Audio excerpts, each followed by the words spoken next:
Assalamualaikum warahmatullahi wabarakatuh. Innal hamdalillah nahmaduhu wa nasta'inuhu wa nastaghfiruh wa natubu ilaihi wa nastahdih wa na'udzu billahi min shururi anfusina wa min sayyiati a'malina may yahdihillahu fala mudilla lahu wa may yudlil fala hadiyalah. Asyhadu an la ilaha illallah wahdahu la syarikalah wa asyhadu anna Muhammadan abduhu wa rasuluh sallallahu alaihi wa ala alihi wa ashabi ajmain, amma ba'd.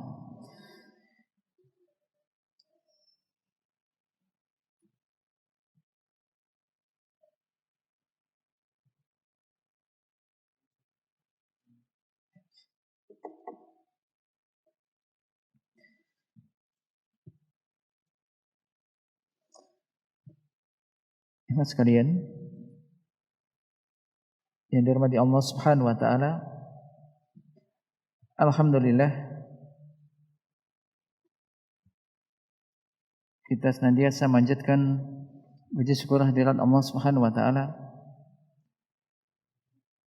masih bisa melanjutkan ini kajian kita.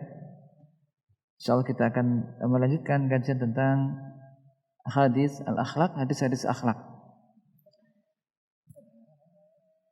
Semoga apa yang akan kita kaji nanti bisa memberikan faedah kepada kita, kemudian bisa kita amalkan di dalam kehidupan kita. Telah kita sebutkan pada pertemuan sebelumnya, yaitu tentang rukun akhlak al-hasanah, akhlak yang baik. Rukunnya ada 4. 3 rukun telah kita sebutkan. Yang pertama apa? Yang pertama, menjaga lisan. Menjaga lisan. Yang kedua, meninggalkan sesuatu tidak bermanfaat dan tidak berguna. Yang ketiga, tidak marah, menjaga diri dari marah, tidak marah. Dan yang keempat sekarang, ya kan? Yang keempat, qala muallif hafidhallahu taala, ar-ruknur rabi' min arkanil akhlaq salamatus sadri. Rukun yang keempat di antara rukun akhlak yaitu salamatus sadr, selamatnya dada, selamatnya hati, bersihnya jiwa. Selamat dari apa? Hati, bersih dari penyakit-penyakit hati. Salamatus sadr.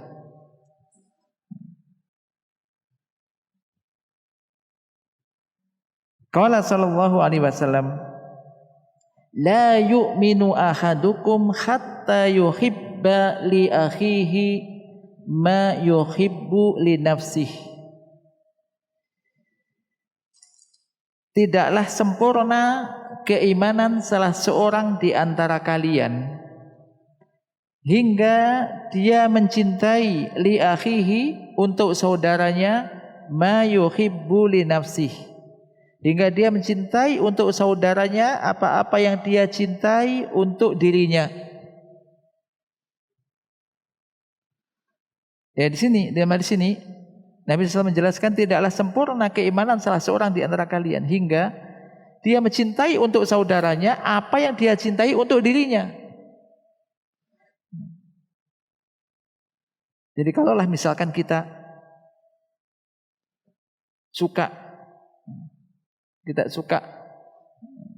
kita senang berhasil mendapat kesuksesan, maka kita pun harus senang ketika orang lain, saudara kita, mendapat kesuksesan.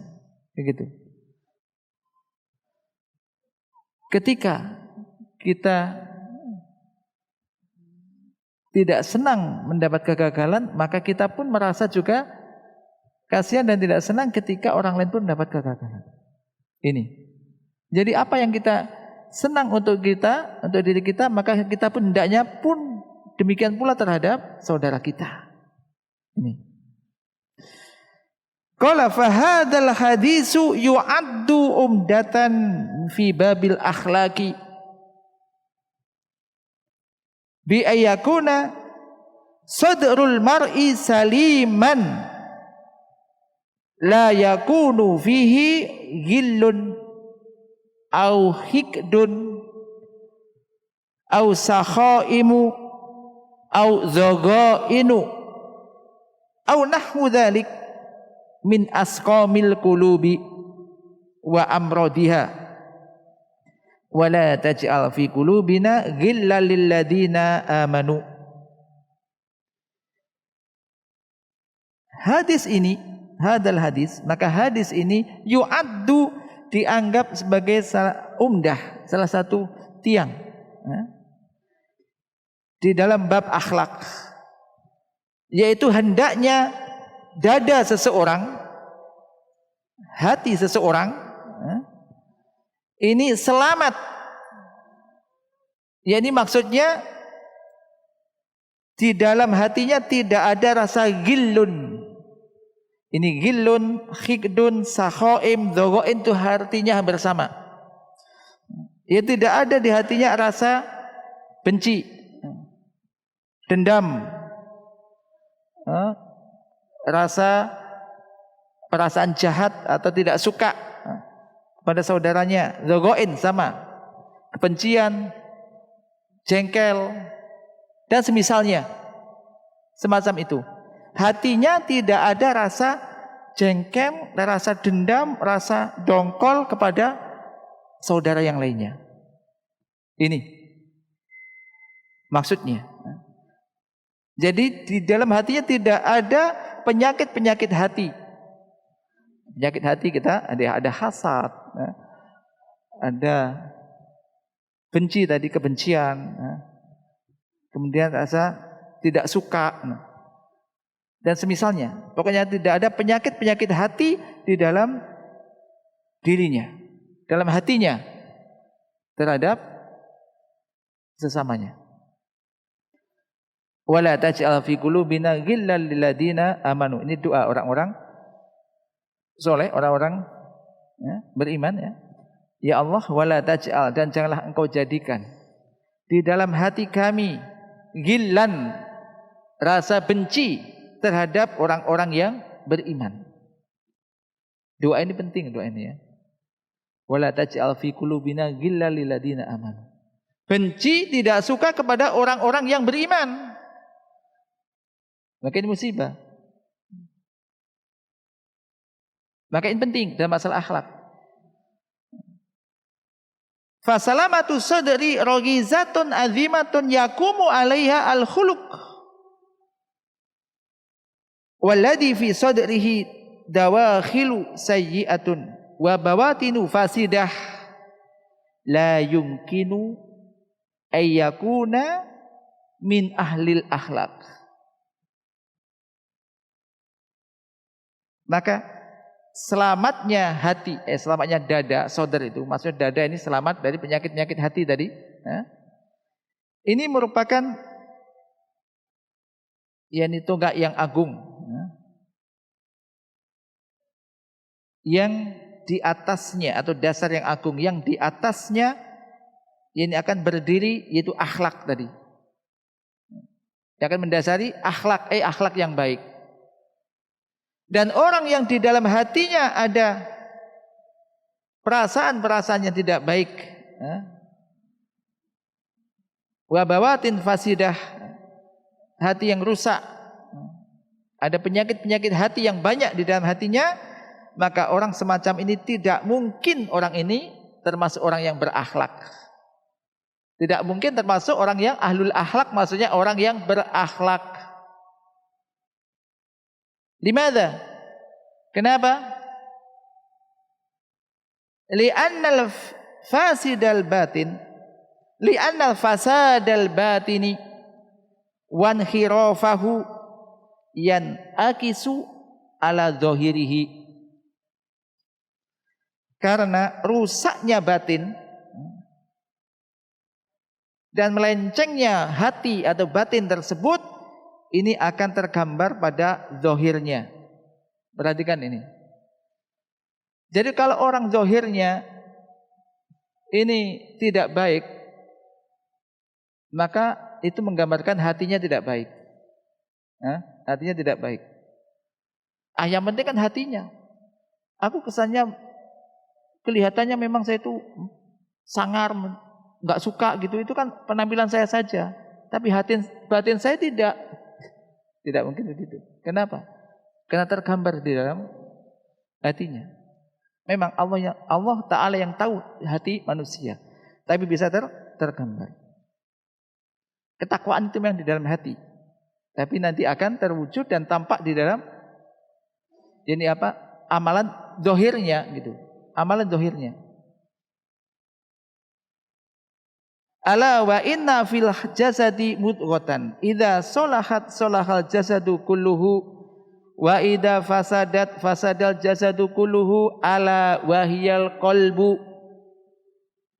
Rasulullah sallallahu alaihi wasallam bersabda, ketahuilah sesungguhnya di dalam jasad ini, dalam diri ini, dalam tubuh ini ada segumpal daging. Apabila segumpal daging itu baik, maka baiklah seluruh tubuhnya. Dan apabila segumpal daging itu rusak, maka rusaklah seluruh tubuhnya. Ketahuilah itu adalah hati. Hati. Ini. Maka kalau kita lihat, kalau orang itu hatinya sudah enggak baik, enggak suka kepada seorang, mestinya akan tampak ini. Entah dengan sikapnya, entah dengan pandangannya saja sudah enggak suka. Begitu ketemu tidak mau menghadap, bisa jadi. Ini menunjukkan hatinya berarti ada sesuatu ini. Ada sesuatu yang tidak baik ini. Ini. Maka jangan diteruskan buat semacam ini. Harus segera diobati hati ini. Maka ini selamatus sadar ini penting. Nah, siyama lebih-lebih di antara sesama kaum muslimin, kaum mukminin, sesama orang-orang yang sama-sama ingin mengikuti sunnah Rasulullah sallallahu alaihi wasallam. Maka ini harus sangat diperhatikan. Qala mu'allif fa idza salaha qalbul mar'i wa tabat sariratuhu minad dawakhili as-sayyi'ah wal bawatinil fasidah fa innahu biidnillahi tabaraka wa ta'ala sayatahaqqaqu fihi al-khuluqu bi abha suwarihi wa ajmali khulalihi. Nah, apabila hati seseorang itu baik dan bagus, batinnya bersih dari penyakit-penyakit hati yang rusak, yang tidak baik, penyakit-penyakit hati yang tidak bagus, yang jelek, bisikan-bisikan jelek, bawatil fasidah dari hati batin yang rusak. Jadi ketika hati ini selamat dari semua itu, maka sesungguhnya dengan izin Allah Tabaraka wa Ta'ala akan bisa terwujud pada dirinya itu akhlak yang baik. Tampak akhlak tersebut bi abha suwariha, dengan bentuk yang paling indah, yang paling bagus, dan sifat yang paling baik, paling indah, ajmal, hulaliha. Hulah itu jamak dari hulatun, sifat. Akan tampak itu. Nah, ini enggak bisa ditipu-tipu ini, ya. Kelihatan ini orang ini. Kadang dari pandangannya aja kelihatan juga. Wah, pandangannya kok menunjukkan pandangan enggak suka ini. Mesti ada sesuatu ini. Ini jadi ada hubungan antara batin dan zahir ini. Maka ketika seseorang ada berlaku tidak baik, entah kata-katanya kasar, mesti ada sesuatu pemicunya, hatinya. Kalau hatinya baik, tidak akan berkata kasar dengan orang misalkan. Kalau hatinya itu senang, sayang, cinta pada saudara, tidak mungkin itu terucap. Perbuatan pun demikian. Maka ini selamatus sadar. Jadi bersihnya hati. Tidak ada rasa dendam, tidak ada rasa benci, tidak ada penyakit-penyakit hati terutama terhadap sesamanya.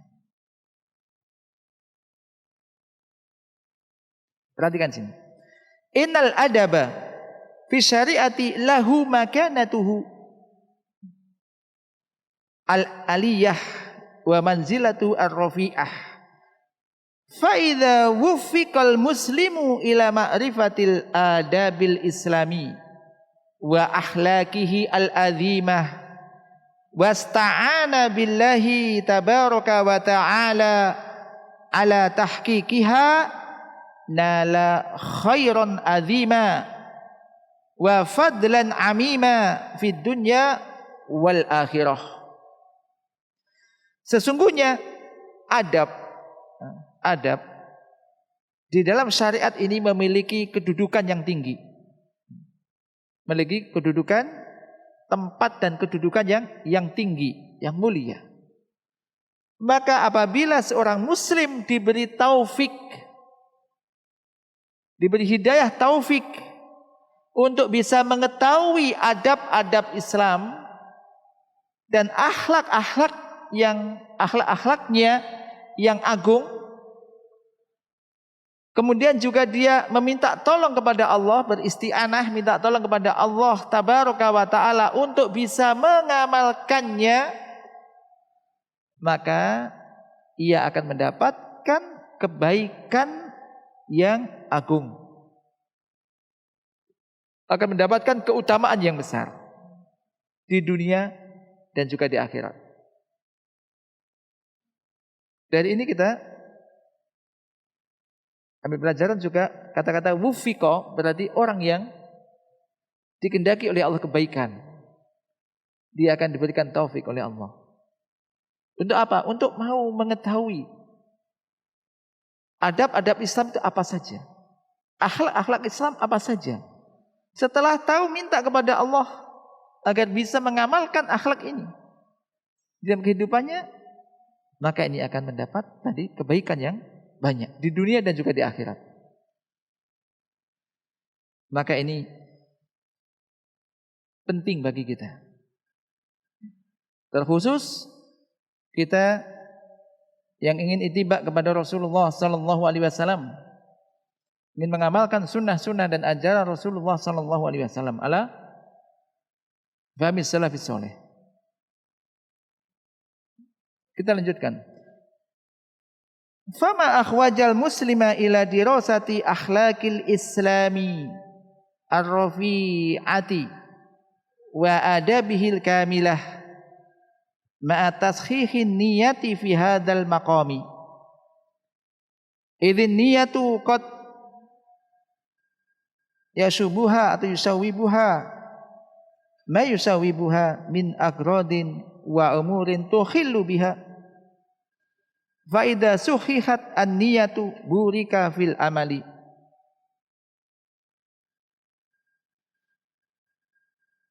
Maka betapa butuhnya, perhatikan artinya, maka alangkah betapa butuhnya seorang muslim untuk mempelajari akhlak-akhlak Islam. Betapa butuhnya seorang muslim untuk mempelajari akhlak-akhlak, mengkaji dan mempelajari akhlak-akhlak Islam yang tinggi ini, serta adab-adabnya yang sempurna. Adab-adabnya yang sempurna. Jadi sangat butuh untuk mengetahui hal itu.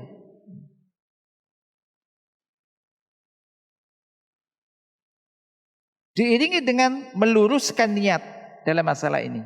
Ingat, selain butuh untuk mempelajari, mengkaji akhlak-akhlak Islam yang tinggi ini, disertai dengan meluruskan niat fi hadzal maqam, dalam ini, dalam masalah ini. Kenapa? Karena niat itu terkadang ternodai, niat ini terkadang terkotori, ternodai oleh tujuan-tujuan yang kurang benar atau perkara-perkara yang menjadikan cacat niat tersebut atau yang bisa menodai, mengotori niat tersebut.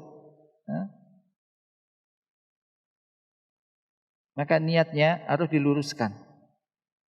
Apabila niat itu lurus, faida suhihat niyatu, apabila niat telah diluruskan, maka amal pun akan diberkahi. Amal pun akan berkah. Akan diberkahi yang di dalam amal perbuatannya. Bagaimana cara meluruskan niat dalam hal ini? Wa tashihun niyati huna ayan wiya bidirasatihi adaba asy-syari'ati wa akhlaqal islami ay yarfa'a an nafsihi jahla ma jahilahu minha thumma yujahidu nafsahu ala tahqiqi hadhil adabi wa ala qiyami biha.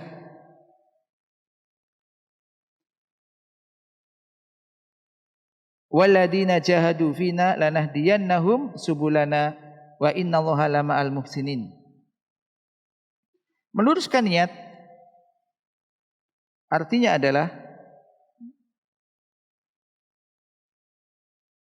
yaitu hendaknya dia di dalam mempelajari adab-adab syariat dan akhlak-akhlak Islam yang tinggi ini, niatnya adalah untuk menghilangkan kebodohannya terhadap akhlak tersebut dari dirinya, supaya dia tahu tentang akhlak-akhlak tersebut. Ini yang pertama. Supaya dia mengetahui apa saja sih akhlak-akhlak Islam ini. Jangan sampai orang beragama Islam, Muslim, apalagi belajar sunnah, ternyata akhlaknya tidak mencerminkan akhlak Islam atau akhlak sunnah. Ini untuk menghilangkan ketidaktahuannya, kebodohannya terhadap akhlak-akhlak tersebut. Kemudian setelah itu dia berjihad melawan hawa nafsunya, berjihad melawan hawa nafsunya untuk bisa mengamalkan adab-adab tersebut dan merealisasikannya, untuk bisa mewujudkan dan mengamalkan adab-adab tersebut di dalam kehidupannya. Jadi ini, maka yang kedua ini penting, selain menghilangkan ketidaktahuannya. Kalau kita membahas masalah akhlak, berarti supaya dia tahu tentang akhlak-akhlak dan menghilangkan ketidaktahuannya tentang akhlak tersebut. Akhirnya dia menjadi tahu. Nah, setelah tahu, dia harus berjuang melawan hawa nafsunya untuk bisa mengamalkan itu di dalam kehidupannya. Yang kedua ini penting. Sebab kalau tidak, maka orang yang ngaji, lama ngaji, berapa hadis sudah dihafal bahkan, tapi enggak ada pengamalannya. Amalannya tidak berubah. Karena dia hanya menulis aja, mengumpulkan maklumat, tidak diamalkan. Tentu tidak demikian. Maka ini setelah tahu, dia bermujahadah melawan hawa nafsunya untuk bisa merealisasikan dan mengamalkan adab-adab tersebut. Allah Subhanahu wa taala yakni telah berfirman, waladina jahadu fina lanahdiyannahum subulana. Dan orang-orang yang bersungguh-sungguh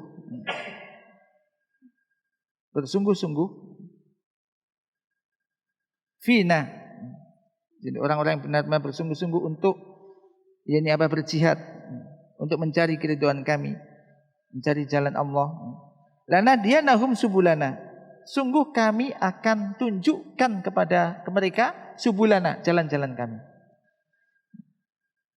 Wa innallaha lama'al muhsinin, dan sungguh Allah lama'al muhsinin, sungguh akan bersama orang-orang yang berbuat ihsan, berbuat yang sebaik-baiknya. Maka ini penting. Jadi niatnya, luruskan niat untuk itu.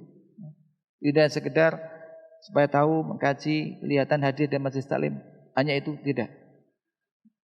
Maka tadi penting kita, apalagi saat-saat sekarang ini, kita kayaknya sangat butuh deh untuk kembali mengkaji sama-sama tentang akhlak ini. Benar dikatakan oleh muallif Syekh Abdul Razak ini. Betapa butuhnya seorang muslim untuk mengkaji akhlak-akhlak yang mulia ini. Karena dengan itu nanti akan ada ukhuwah di antara kita. Bagaimana menghadapi orang yang awam, bagaimana orang yang belajar, bagaimana dengan adab seorang yang kepada guru, kepada orang yang alim, kepada orang mungkin lebih tua, semuanya ada. Semuanya ada. Dan ini sangat kita butuhkan. Dan ini adalah hari-hari kita lakukan. Kan setiap hari kita mesti akan bertemu dengan manusia, bermuamalah, iya kan? Mesti bermuamalah. Sementara kita diperintahkan untuk bermuamalah dengan manusia itu dengan akhlak yang baik. Bagaimana kita akan bisa bermuamalah dengan akhlak yang baik kalau kita tidak mengetahuinya? Nah, mudah-mudahan ini bisa menjadi motivasi, semangat kepada diri kita, saya dan kita semuanya untuk tadi ingin mempelajari akhlak-akhlak ini karena ingin menghilangkan ketidaktahuan kita, ingin supaya kita tahu dan kemudian kita bisa berakhlak dengan akhlak-akhlak tersebut. Qala sallallahu alaihi wasallam,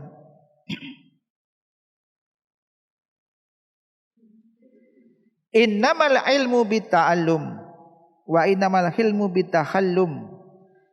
May yatakharra al khaira yu'tah wa may yattaqi syarra yuqah. Sesungguhnya ilmu itu yaitu dengan ta'allum, dengan belajar. Jadi kalau ingin berilmu ya belajar. Tidak serta-merta langsung bisa. Ilmu itu dengan dipelajari. Demikian juga al-hilm, bersikap. Ini apa? Lemah lembut. Al-hilm ini juga ini dengan belajar, berlatih belajar. Barang siapa yang takharral khaira, barang siapa yang berusaha maksimal untuk mencari kebaikan, untuk mendapatkan kebaikan. Ada takharo itu berusaha maksimal. Barang siapa yang ya takharo berusaha maksimal untuk mendapatkan kebaikan, yu'toh, dia akan diberi kebaikan itu. Maka sebesar mana usaha dia untuk mendapatkan kebaikan itu, ia akan mendapatkan kebaikan itu. Wa may yattaqi syarra yuqah, barang siapa yang menjaga diri dari kejelekan-kejelekan, ia pun akan dijaga dari kejelekan-kejelekan itu. Tidak jatuh di dalamnya. Maka ini kembali kepada kita. Kembali kepada kita. La siyama lebih-lebih berkaitan dengan ilmu. Karena dia mengatakan ilmu ini, kalau kita berupaya maksimal untuk mencari ilmu, kita berikan maksimal, ilmu akan memberikan hanya separuhnya, gitu kan. Artinya kita betul-betul sungguh-sungguh. Kemudian juga bersungguh-sungguh juga untuk bisa mengamalkannya tadi. Musta'inan fi dzalika billah taliban madadahu wa aunahu wa taufiqahu. Ini penting. Setelah berusaha maksimal untuk mendapatkan kebaikan, untuk mendapatkan mengetahui akhlak-akhlak tersebut dan juga berupaya maksimal untuk bisa mengamalkannya, harus dibarengi dengan minta tolong kepada Allah Subhanahu wa taala untuk bisa mendapatkan dan mengamalkan akhlak-akhlak tersebut. Memohon pertolongan Allah, meminta taufik Allah, memohon taufik Allah Subhanahu wa taala. Walihada qala alaihi salatu wassalam li hubbihi Mu'ad radhiyallahu anhu.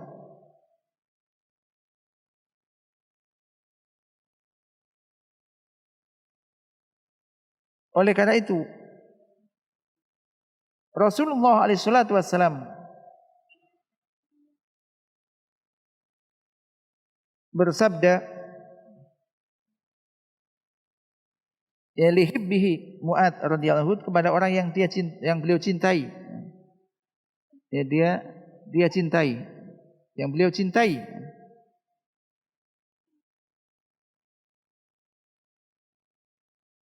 Yakni Mu'adz radhiyallahu anhu. Ya Mu'adz, wallahi inni la uhibbuka. Wahai Mu'adz, demi Allah sesungguhnya aku benar-benar mencintaimu.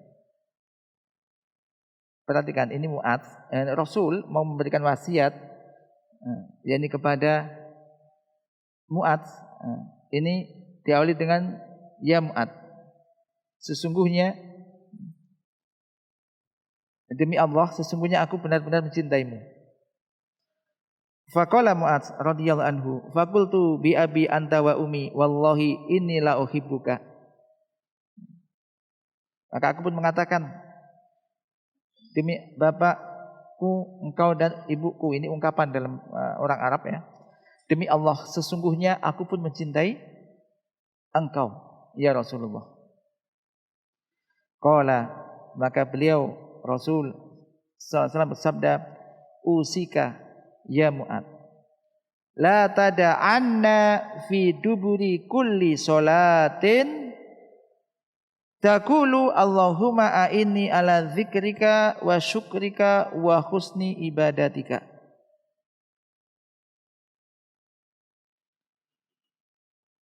Aku wasiatkan kepada engkau wahai Mu'adz, jangan sekali-kali engkau tinggalkan di akhir setiap solat untuk membaca Allahumma a'inni ala dzikrika wa syukrika wa husni ibadatika. Di sini dikeluarkan oleh Imam Abu Dawud dan An-Nasa'i dan disahihkan oleh Al-Albani. Jangan sekali-kali kau tinggalkan di akhir setiap solat untuk membaca Allahumma a'inni ya Allah, tolonglah aku ya Allah, semoga engkau berkenan untuk menolong diriku, ala dzikrika untuk bisa mengingat engkau, wa syukrika dan untuk bisa bersyukur kepadamu, wa husni ibadatika dan untuk bisa beribadah dengan sebaik-baiknya kepada engkau. Di sini menunjukkan apa? Kita tidak akan bisa untuk mengingat Allah, untuk berzikir kepada Allah, untuk bersyukur kepada Allah, untuk beribadah dengan sebaik-baiknya kepada Allah kalau kita tidak ditolong oleh Allah Subhanahu wa taala. Maka ini jangan ditinggalkan. Wasiat ini diberikan oleh Rasul kepada Mu'adz, karena Rasul mencintai Mu'adz dan termasuk kepada kita semuanya. Dan saya yakin insyaallah antum semua, jenengan semua biasa baca ini di habis sholat atau di akhir sholat. Baca ini. Lisannya kita mengucapkan ini, hatinya pun betul-betul harus kita, kalau bisa betul-betul minta tolong, faham dengan makna ini. Allahumma ya Allah, a'inni, tolonglah aku ya Allah, ala dzikrika untuk bisa mengingat engkau, untuk bisa bersyukur kepada engkau, untuk bisa melakukan ibadah dengan sebaik-baiknya kepadamu. Ini. Dan ingat, Allah Maha tahu ya. Allah tahu kalau kita itu enggak ditolong oleh Allah pun enggak akan bisa. Tapi beda antara orang yang minta tolong kepada Allah, berdoa dengan minta tolong kepada Allah, dengan orang yang tidak meminta tolong. Ketika kita memohon pertolongan menunjukkan kita apa? Lemah. Menunjukkan kita tidak mampu untuk melakukan itu tanpa ditolong oleh Allah, gitu. Maka semakin banyak kita berdoa kepada Allah, semakin senang. Semakin kita merendahkan diri dan mengakui kelemahan kita kepada Allah, disitulah letak hamba, letak kedudukan sebagai hamba Allah. Dan disitulah Allah sangat senang dengan orang semacam ini. Wa ja'a anhu sallallahu alaihi wasallam anhu qala, atuhibbuna ayyuhan nas an tajtahidu fid du'a.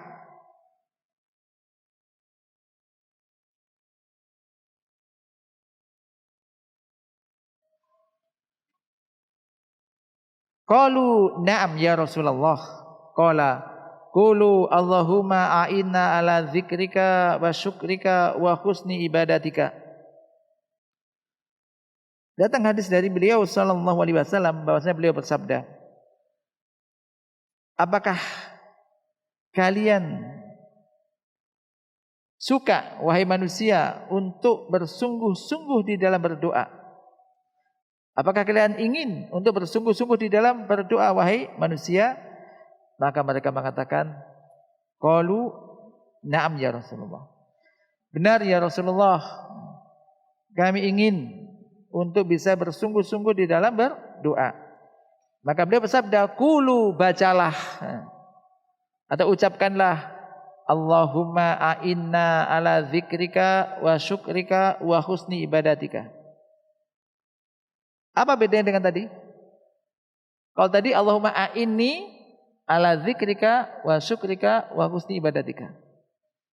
Karena ini kepadamu Mu'adz, satu orang.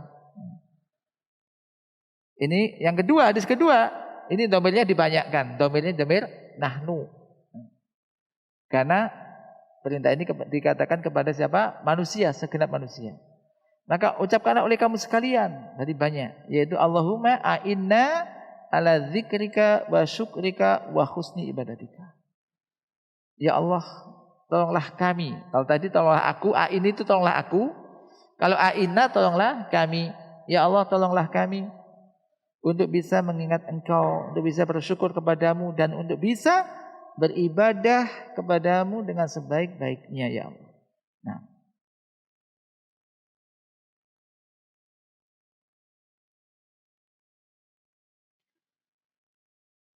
qala fa hadhihi da'watu kama annaha yu'ta biha adbaru salawati fahiya aidan da'watun mutlaqatun yu'ta biha fi kulli waqtin.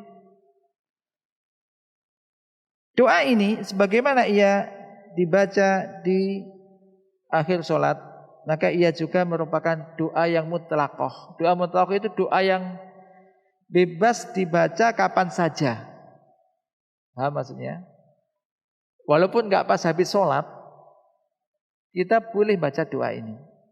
Dan memang kita butuh doa itu. Boleh. Malam misalkan, malam ya, tengah malam doanya habis sholat tahajud misalkan, ini doa mustajab kan, waktu-waktu mustajab lah ya, baca ini boleh. Yatlubul abdu aunallahi jalla wa ala fi kulli ahwalihi, seorang hamba memohon meminta pertolongan dari Allah Subhanahu wa taala, dari Allah Azza wa Jalla, fi kulli ahwalihi, dalam semua kondisinya, dalam semua keadaannya, kapan saja.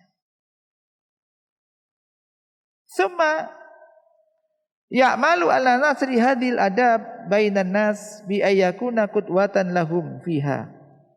Summa bi da'watihim ilaiha. Nah, kemudian tadi hamba tadi, yakni kita ya, seorang hamba tadi, kemudian dia setelah bisa mengamalkannya, maka kemudian dia menyebarkan akhlak-akhlak yang mulia ini ke tengah-tengah manusia. Yaitu dengan apa? Bi ayyakuna qudwatan lahum fiha.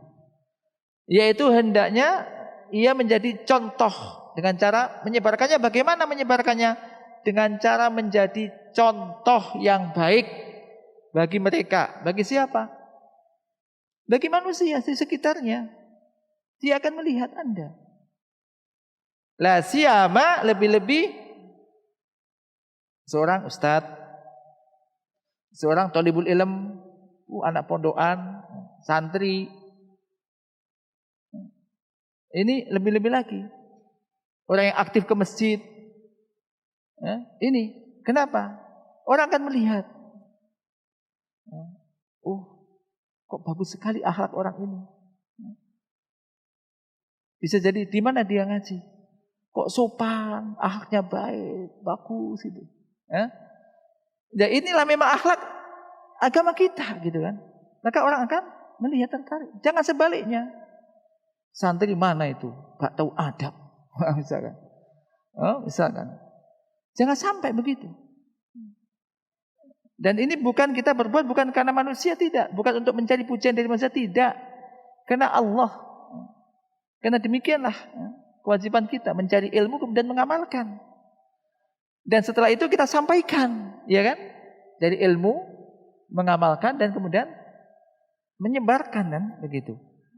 Nah, tsumma bidakwatihim ilaiha, kemudian mengajak mereka untuk juga berakhlak dengan akhlak-akhlak yang mulia tersebut. Maka ini sungguh ini sangat kita rasakan pentingnya masalah ini. Ternyata terkadang kita melakukan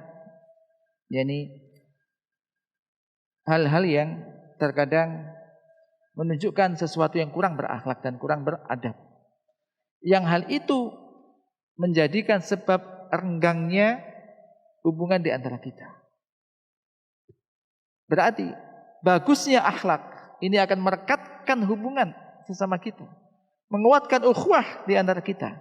Dan inilah memang yang dianjurkan dan diperintahkan oleh Allah dan juga Rasul-Nya.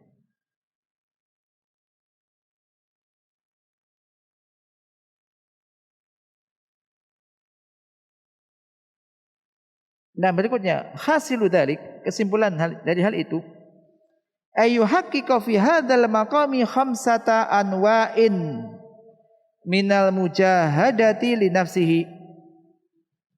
Ya. Kesimpulan dari hal itu adalah hendaknya seorang muslim itu untuk berupaya mewujudkan di dalam hal ini 5 macam jenis mujahadah. Melawan dirinya, jihad melawan dirinya, melawan hawa nafsunya. Ada 5. Yang pertama, ini jihadun nafas beliau sebutkan ada 5 di sini.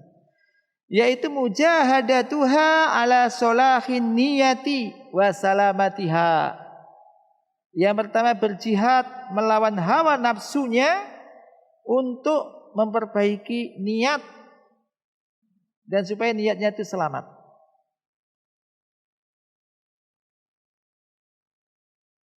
Niatnya apa?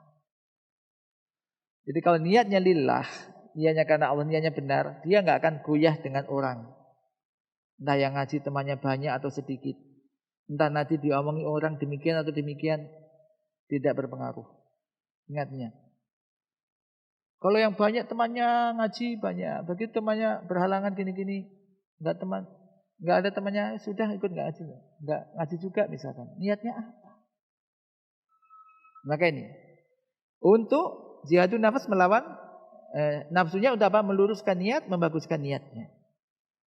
Qala Sufyan Ats-Tsauri mengatakan, "Ma'alattu syai'an ashadda alayya min niyati. Innaha taqallabu alayya tataqallabu alayya. Ma'alastu syai'an, tidaklah aku melawan sesuatu yang paling berat. Tidak ada yang paling berat yang aku hadapi daripada niatku. Jadi menata niat, meluruskan niat itu berat sekali. Ini kaum salaf nih ya. Sebagian kita sekarang ini kan menggampangkan niat, gampang, ikhlas. Padahal berat sekali. Kenapa? Karena niat ini berubah-ubah gitu kan. Hati ini berbolak-balik gitu. Taqallabu alayya. Taqallabu alayya, berubah-ubah. Habis begini, ada bisikan sedikit berubah lagi. Ada hal sedikit berubah lagi, begitulah. Maka harus selalu diluruskan. Dan ini paling berat bagi kaum salaf. Tidak ada sesuatu yang paling berat dirasakan kecuali meluruskan niatnya. Menata niat ini. Yang pertama. Sanian, yang kedua, yaitu mujahadatuha ala ta'allumi hadhil akhlaqi wal adabi wal ifadati min musannafat ahli ilmi fi hadzal bab. Yang kedua adalah mujahadah melawan nafsu, melawan hawa nafsu untuk mempelajari akhlak-akhlak dan adab-adab ini, serta mengambil faidah dari banyak tulisan-tulisan ahlul ilm dalam bab ini. Terkadang ada orang ngaji apa? Akhlak adab sudah tahu. Ringan itu. Saya mau yang berat-berat misalkan. Enggak tertarik.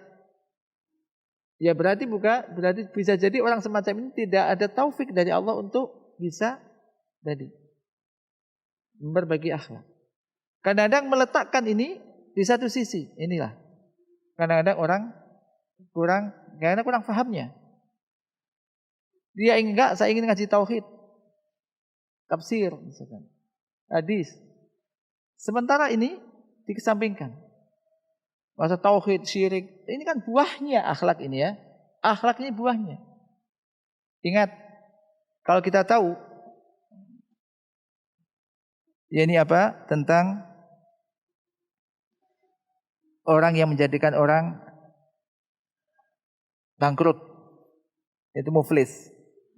Tahu kan muflis? Orang yang bangkrut. Orang yang bangkrut itu orang yang apa? Hakikat orang yang bangkrut itu kata Nabi, orang yang nanti datang pada hari kiamat datang dengan membawa ya salatnya, ya, malah salat, zakat, puasa, salat, puasa, zakat, dia datang dengan membawa pahala yang banyak. Akan tetapi di dunianya waktu di dunianya hubungan muamalah dengan sesama makhluk, sesama manusia tidak baik. Waqad syatama hada, dia dulu pernah mencaci maki ini. Waqad qadhafa hada, pernah menuduh si fulan ini berlaku zina, maka tidak baik. Waqad akala mal hada, pernah makan harta orang lain dengan cara tidak benar, ya kan? Waqad safaka dama hada, pernah menumpahkan darah orang yang telah membunuh. Waqad daraba hada, pernah memukulnya. Akhirnya orang-orang tadi diberikan pada orang-orang tadi, ketika kebaikannya habis, dosa-dosa orang itu diberikan kepadanya, akhirnya dia dilempar ke neraka. Ini orang yang bangkrut. Gara-gara apa? Akhlaknya tidak baik dengan orang itu. Dia hanya penting sholat, puasa, zakat, dia dapat pahala. Mungkin sholatnya benar lah, dapat pahala dia. Tapi habis pahalanya dibagikan orang-orang yang pernah didoliminya. Gara-gara dia tidak berakhlak, tidak bermuamalah sama dengan baik. Maka ini penting. Baik, kita sampai di sini dulu. Insya Allah nanti kita lanjutkan sedikit habis Isya. Tinggal sedikit dalam bab ini. Mudah-mudahan sekali lagi Allah Subhanahu wa taala menolong kita untuk bisa memahami dan juga mengamalkan apa yang kita pelajari ini. Wassallallahu ala nabiyyina Muhammad. Assalamualaikum warahmatullahi wabarakatuh. Alhamdulillah, wassalatu wassalamu ala Rasulillah wa ala alihi wa wala. Kita akan lanjutkan sedikit kajian kita, tinggal sedikit materinya juga tentang bab ini. Ya, ini kita masih di dalam masalah jihadun nafas, berperang melawan hawa nafsu. Tadi disebutkan ada 5 macam jenis jihadun nafas. Yang pertama tadi apa? Jihadun nafas melawan hawa nafsu untuk memperbaiki niat. Yang pertama, supaya niat ini selamat. Yang kedua tadi apa? Jihadun nafas untuk belajar tentang akhlak, untuk mempelajari akhlak-akhlak dan adab-adab yang mulia ini. Sekarang yang ketiga, salisan mujahadatuha ala tatbiki hadhil adabi wa takhalli bi hadhil akhlaqi.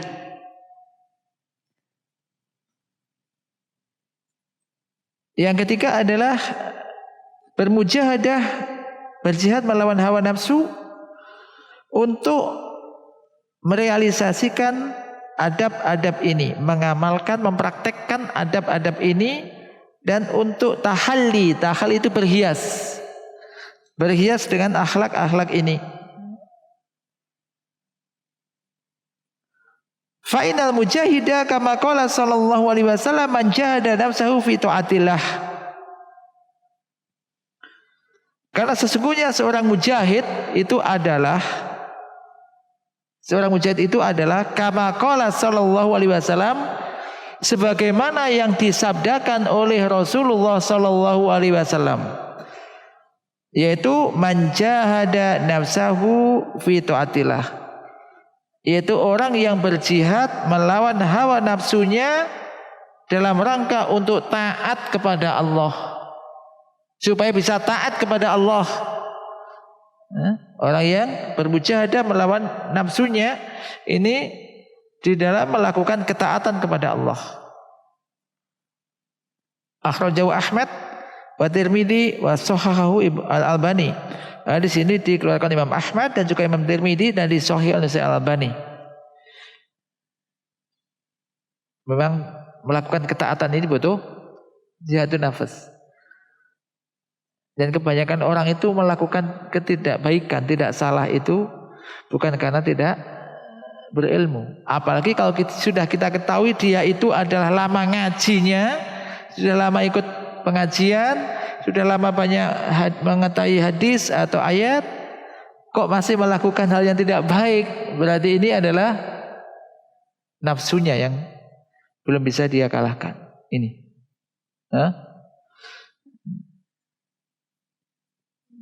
Kan penyakit itu ada dua kan? Syahwat dan syahwat. Syahwat dan syubhat.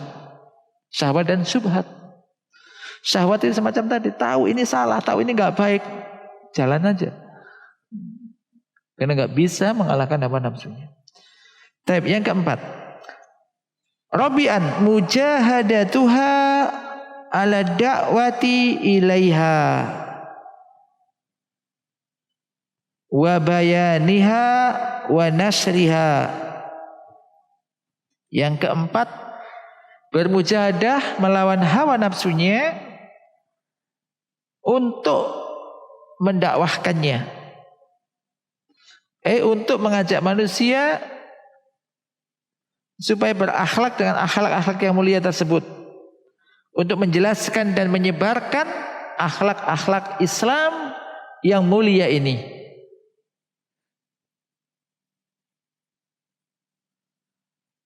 Qala ta'ala wa man ahsanu qawlan mimman da'a ila Allahi wa amila sholiha wa qala innani minal muslimin.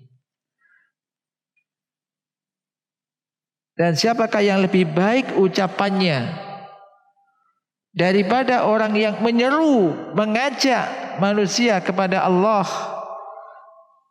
dan melakukan amal soleh.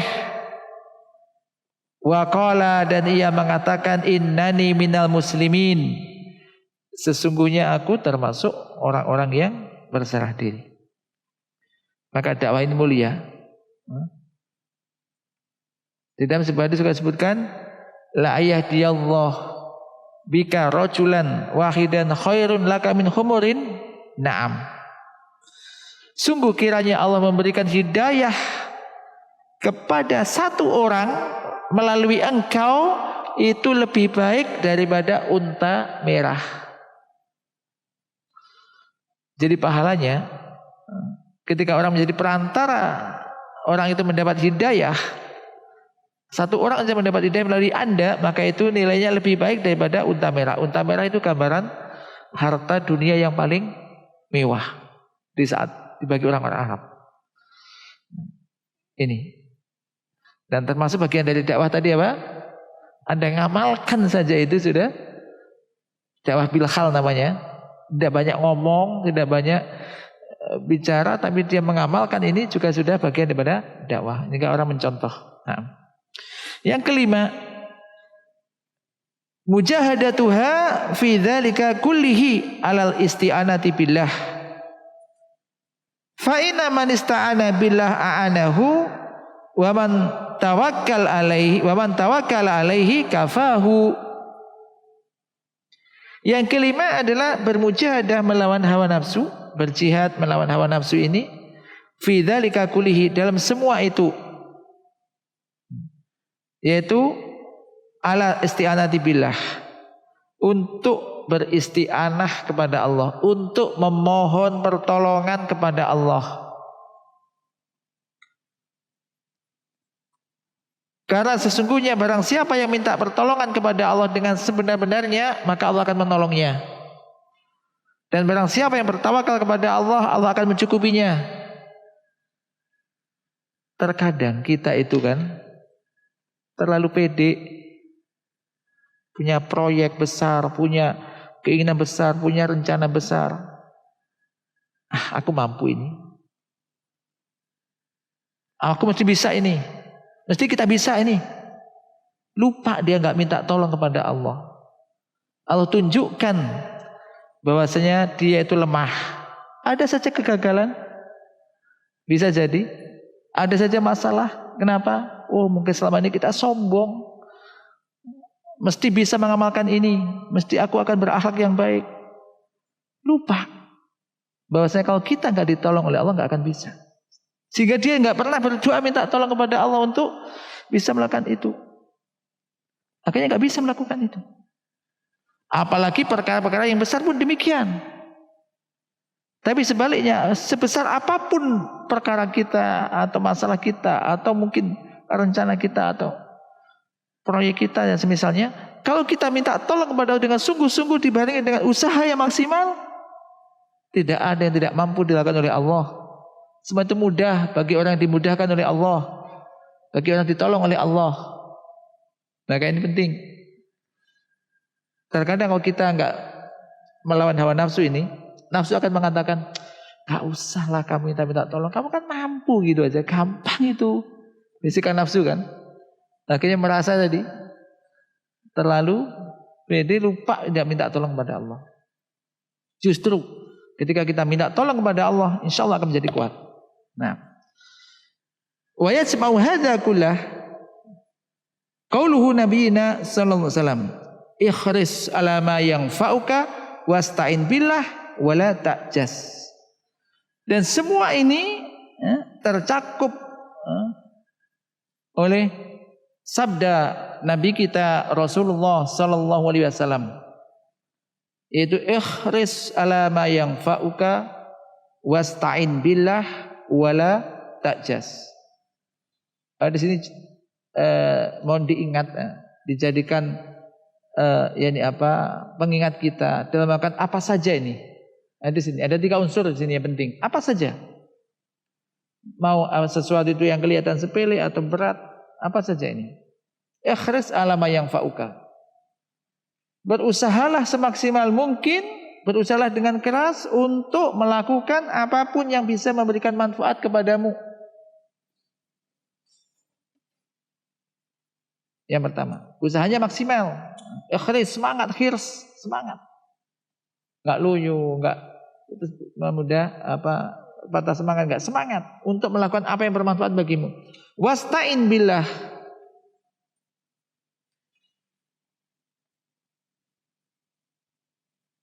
Dan minta tolong kamu kepada Allah.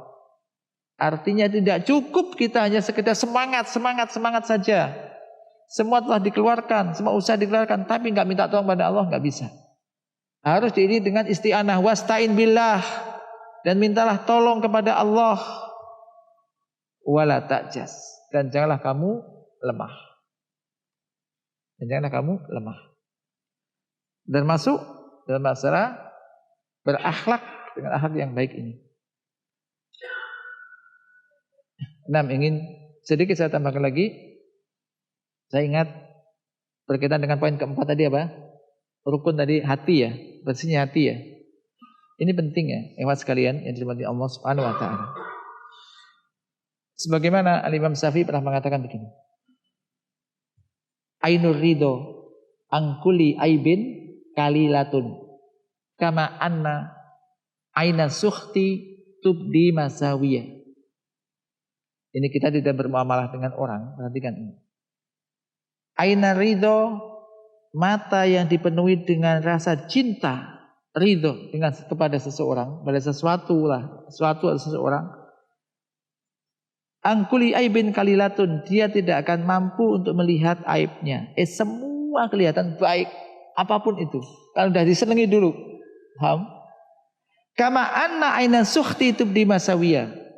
Sebagaimana mata yang sudah benci, mata dipenuhi kebencian karena hati ini sudah benci, aina sukhti tubdi masawiyah. Mata kebencian, mata yang dipenuhi kebencian, dia akan menampakkan sesuatu yang masawi, jelek-jelek tok. Kalau kita udah nggak suka kepada seorang ini, apapun yang ditampilkan orang ini, baik ucapan, perbuatan, apa dia akan jelek semua di mata kita. Karena kita udah nggak suka. Sebaliknya ketika kita udah seneng, kadung cinta, apapun walaupun salah dikatakan dibela. Walaupun salah, dia tidak akan bisa melihat kesalahannya dan aibnya. Karena sudah senang duluan. Maka jangan demikian. Jadi ini, jadi kita jaga hati. Jadikan hati kita ini cinta kepada ini apa sesama ikhwah. Ketika ada sesuatu kita kok nggak senang kepada, berarti ada rasa nggak suka ini. Obati ini hati, segera obati ini. Ada penyakit di hati ini, segera diobati. Banyak baca Quran. Kemudian juga tentu beristighfar, banyak bertobat kepada Allah. Apalagi kita itu hari-hari baca Quran. Baca Quran, kemudian cermati, pahami maknanya. Antum yang hari-hari juga banyak baca, apalagi menghafal Quran, sampai dipahami maknanya. Jadi obat membaca Al-Quran dan memikirkan maknanya. Dekat kepada Allah, banyak berzikir kepada Allah, beristighfar kepada Allah. Ini untuk bisa ilaj, yang mengobati hati. Barangkali ada penyakit yang ada di dalam hati ini, terutama berkaitan dengan rasa tidak suka kepada sesama muslim, sesama ikhwah, sesama mukmin. Maka di doa tadi, Rabbana Allahumma filli, Rabbana fil lana wa li ikhwanina alladina sabaquna bil iman. Kan itu kan sebelum doa tadi kan diawali dengan doa Rabbana fil lana wa li ikhwanina alladina sabaquna bil iman. Wala taj'al fi qulubina ghillal lil ladina amanu. Minta ya Allah ampunilah kami dan juga saudara-saudara kami yang lebih dulu beriman. Minta ampun untuk kami dan untuk saudara-saudara kita yang lebih dulu beriman. Wala taj'al fi qulubina ghillal lil ladina amanu. Dan janganlah engkau jadikan ada kebencian kepada orang-orang dan diri kami kepada orang-orang yang beriman. Semoga Allah Subhanahu wa taala memberikan pertolongan kepada kita untuk bisa mengamalkan apa yang telah kita belajar ini. Allah manfa'na bima 'allamtana wa 'allimna ma yanfa'una warzuqna ilman tanfa'una bih. Wa sallallahu ala nabiyyina Muhammad. Subhanakallahumma wa bihamdika subhanakallahumma wa bihamdika asyhadu an la ilaha illa anta astaghfiruka wa atubu ilaik. Wassalamualaikum warahmatullahi wabarakatuh.